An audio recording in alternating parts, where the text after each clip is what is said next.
Hi, I'm Emperor Wang. Welcome back to Studio 304. Do you like gold and silver? Do you like famous Americans named George? Do you like shitty background music? You've come to the right place. Today I'm going to talk about some recent pickups that sort of trickled in during my recent spate of not filming. I didn't receive all of these at the same time, but I realized I had a whole lot of George here, including one golden coin that contains two Georges. So I thought we would sort of look at them one by one and I'd share my thoughts. First up is this 5-gram bar from Degussa, a mint I'd never heard of. It was a dealer's choice. It was a 5-gram bar from any source. I believe SD Bullion is the one I got this from.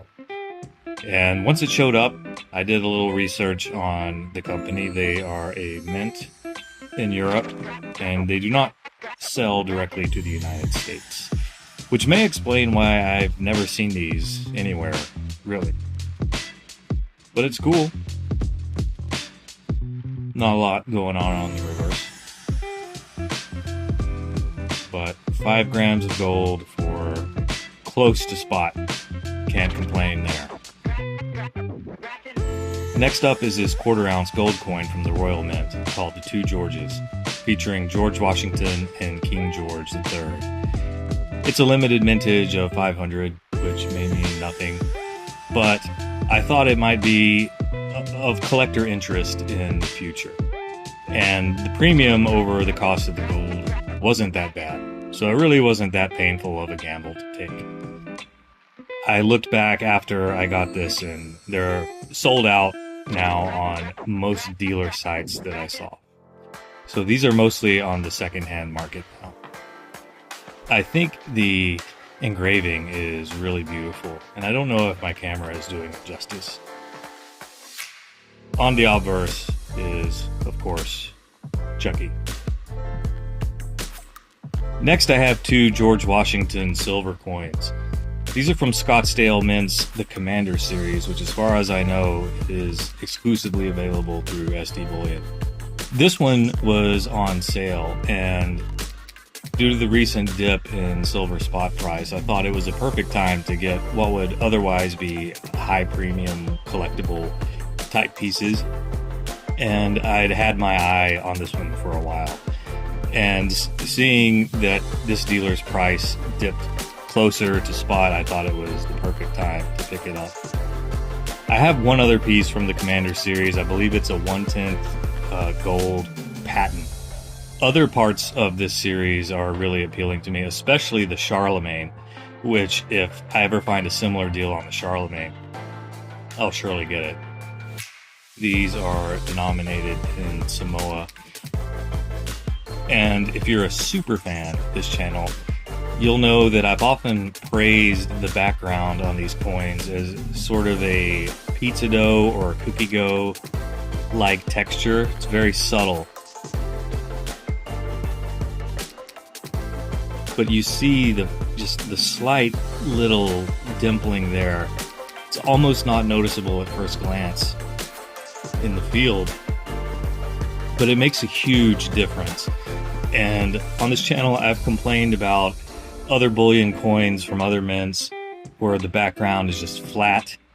I know that the Australian stuff is sort of a serial offender on this, where they'll have a stunning device and then the field is just boring and flat. And I've often said if they could just have at least that little cookie dough texturing like in the Commander Series, it would bring so much more to the piece.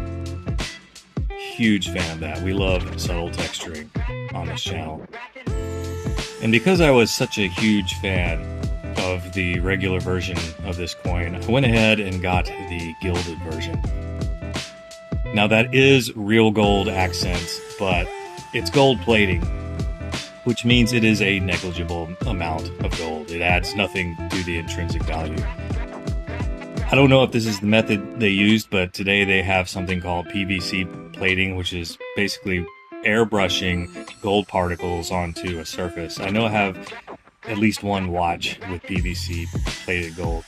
It looks cool, but the gold value is nothing. We're talking about literally a 1 micron thick layer of gold. If you take a shot of Goldschlager, you're probably consuming more raw gold than is on this coin. Now, I thought it was beautiful. I don't recommend buying this coin because this one was still at a premium over silver spot. And it's not an investment piece by any means. I harbor no illusions about ever getting my money back on this. I just thought it was so cool that I wanted to have it. I call that vibe stacking. That's where you stack things with no consideration whatsoever to future resale. You just like it. You like the vibe. This is a vibe piece. Now, don't make your whole stack vibe pieces. I don't do that. But in this case, I was such a fan of the art that I did. And no regrets. This is in Scottsdale Mint's Certilock thing that you can see. There's Certilock technology.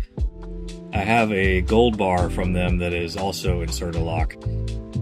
Now, when we're talking about an ounce of gold, I can see why you would want to put it in some fancy Certilock type thing. But ounce of silver, I don't know if we need to go that far.